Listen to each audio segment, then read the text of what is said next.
Kasih ibu sepanjang jalan, kasih anak sepanjang gala.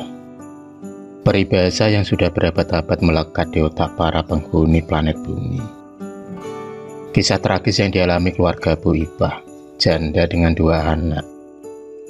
Bu Ipah bekerja mati-matian sebagai buruh cuci untuk mencukupi kebutuhan keluarganya.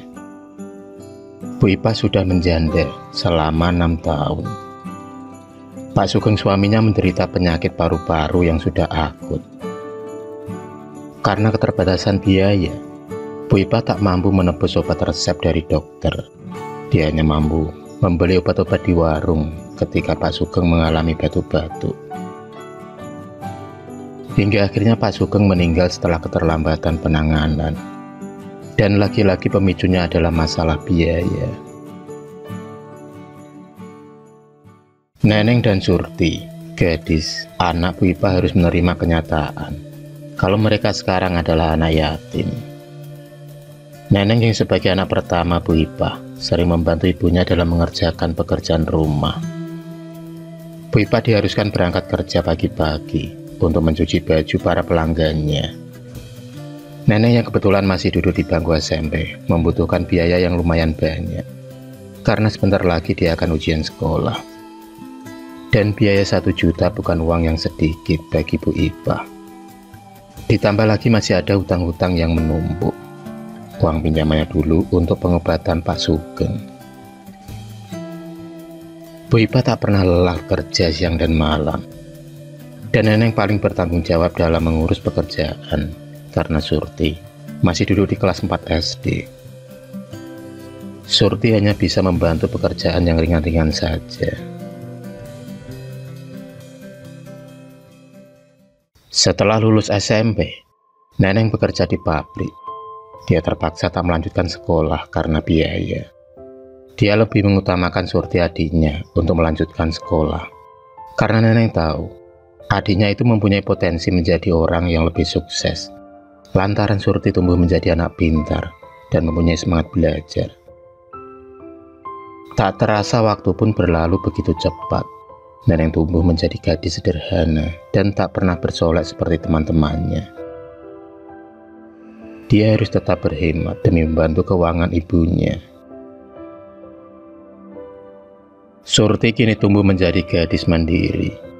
Berkat kepintarannya, dia mendapatkan beasiswa sampai lulus kuliah. Bu Ipah sangat bangga kepada kedua anaknya. Terlebih lagi pada Surti, yang sedikit demi sedikit mengangkat derajat keluarganya. Surti kini diterima sebagai staf kecamatan di desanya. Siang itu, Neneng minta izin kepada ibunya untuk menikah dengan Samsul pacarnya. Bu Ipah pun menyambut baik niat anaknya itu dengan senyum bahagia. Selang beberapa bulan, acara pernikahan pun digelar secara sederhana. Meskipun sederhana, kebahagiaan terpancar dari kedua mempelai. Setelah menikah, Neneng kemudian diboyong Samsul ke rumahnya. Jarak antara rumah Neneng dan Samsul lumayan jauh, yang bisa ditempuh dalam waktu antara 2-3 jam. Dari awal pernikahan sampai lebaran tiba, Neneng tak pernah berkunjung ke rumah orang tuanya tanpa ada alasan yang jelas. Neneng seperti menghilang dari kehidupan keluarganya. Hingga sampai pernikahan Surti pun Neneng juga sulit untuk ditemui. Entah kenapa Neneng seperti menghindar dari ibu juga adiknya. Acara pernikahan Surti digelar secara sederhana. Surti sendiri dipersunting oleh anak Pak Lurah yang terpandang di desanya. Kebahagiaan Surti seperti ada yang kurang, lantaran saudara satu-satunya tak bisa hadir di acara pernikahannya. 2 tahun sudah, Neneng menghilang tanpa ada kabar. Dan hal itu membuat Bu Ipah sakit-sakitan karena memikirkan Neneng. Surti sendiri memutuskan tetap tinggal di rumah ibunya, meski sudah reot, dan keputusan itu disetujui oleh Rosat, suaminya. Surti tak mau pindah ke rumah mewah milik Rosat, lantaran dia ingin merawat ibu satu-satunya itu. Karena hanya itu bentuk bakti kepada orang tuanya yang telah susah payah membesarkannya. Penyakit Bu Ipah semakin lama semakin parah. Nama Neneng selalu disebut-sebut di waktu tidurnya. Hal itu membuat Surti merasa menyesalkan sikap kakaknya itu. Maka atas bantuan suaminya, Neneng bisa ditemukan. Dan setelah memelas dan memohon, Surti berhasil mengajak Neneng pulang menemui ibunya yang tergolek lemas di tempat tidurnya. Sikap Neneng sangat berbeda dengan Neneng yang dulu. Sikapnya kini angkuh dan cuek akan kondisi Bu Ipah. Sambil menyilangkan kedua tangannya di dada, Neneng berdiri di samping Surti. Di sana mereka saling berdebat, berbeda argumen satu sama lain. Ibu hanya minta perhatianmu, Mbak. Tidak lebih. Sambil sesenggukan Surti memelas kepada Neneng. Dia meminta sedikit waktunya untuk sang ibu. Tapi bukannya merasa bersalah, Neneng justru meninggikan suaranya. Dia membela diri dengan pernyataan bahwa selama dia hidup menjadi anak Bu Ipah, Neneng tak pernah merasa diperlakukan secara adil. Neneng rela berkorban dan bekerja keras, rela putus sekolah untuk membantu meringankan beban orang tuanya. Tapi sikap tak adil ditunjukkan Bu Ipah yang selalu memanjakan Surti. Dengan kepintaran yang dimiliki Surti, Bu Ipah merasa bangga. Surti dianggap bisa mengangkat derajatnya sebagai orang yang tak mampu. Mendengar penjelasan dari Neneng, Bu Ipah merasa bersalah atas kesalahpahaman selama ini. Dia juga meminta maaf karena tak bisa membuat bahagia anaknya. Dengan tubuh yang masih lemas, Bu Ipah mencoba meraih tangan Neneng untuk meminta maaf. Tapi sikap Neneng di luar dugaan. Dia mengibaskan tangan Bu Ipah, lalu meninggalkan adik dan ibunya itu. Neneng pun pulang diantar tukang ojeknya. Kemarahan Neneng seolah tak bisa diredam lagi. Dia pulang dengan sikap yang kalut. Dipandinginya gubuk reot tempat masa lalunya dulu.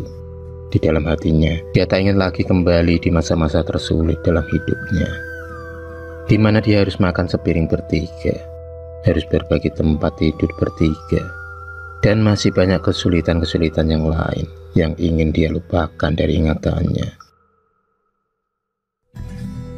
Suatu hari Bu Ipah mendapat kabar kalau Neneng telah meninggal. Mendengar kabar tersebut, Bu Ipah sangat bersedih. Bu Ipah tak kuasa menahan kesedihannya. Dia masih tak menyangka Neneng akan lebih cepat meninggalkan keluarganya. Seperti pada umumnya, akan diadakan tahlilan di rumah mendiang Neneng. Setiap malam Bu Ipah tak pernah berhenti melantunkan doa-doa untuk anaknya. Malam itu, cuaca begitu dingin, angin berembus hingga menusuk tulang-tulang Bu Ipah. Bu Ipah kemudian beranjak dari tempat tidurnya untuk menutup pintu. Samar-samar dari luar, dia mendengar tangisan seorang wanita. Bu Ipah mencoba mencari arah suara tersebut, dan tiba-tiba di depan Bu Ipah tampak siluet bayangan melintas. Bayangan wanita itu memakai baju persis baju terakhir yang dipakai Neneng saat bertandang ke rumahnya. Dengan muka yang hancur dan penuh luka, sosok itu terus menangis di depan Bu Ipah. Meski wajahnya sudah bisa dikenali, tapi Bu Ipah dapat memastikan kalau sosok itu adalah Neneng anaknya. Bu Ipah pun kemudian mengangguk dan menerima permintaan maaf dari arwah Neneng. Air matanya terus mengalir di pipi yang sudah tampak keriput itu. Apapun sikap dan kekilafan seorang anak, sebagai orang tua harus mau memaafkannya. Selang 100 hari meninggalnya Neneng, Bu Ipah juga menghembuskan nafas untuk yang terakhir kalinya. Jenazahnya minta disemayamkan di dekat makam Neneng.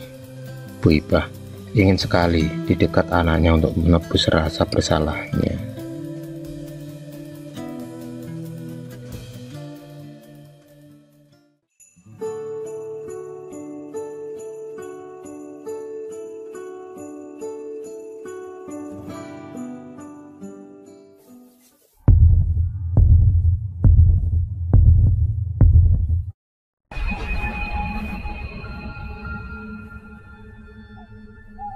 kasih sudah menonton video cerita bergambar ini. Klik subscribe untuk terus berlangganan video-video cerita bergambar selanjutnya. Semangat berkarya.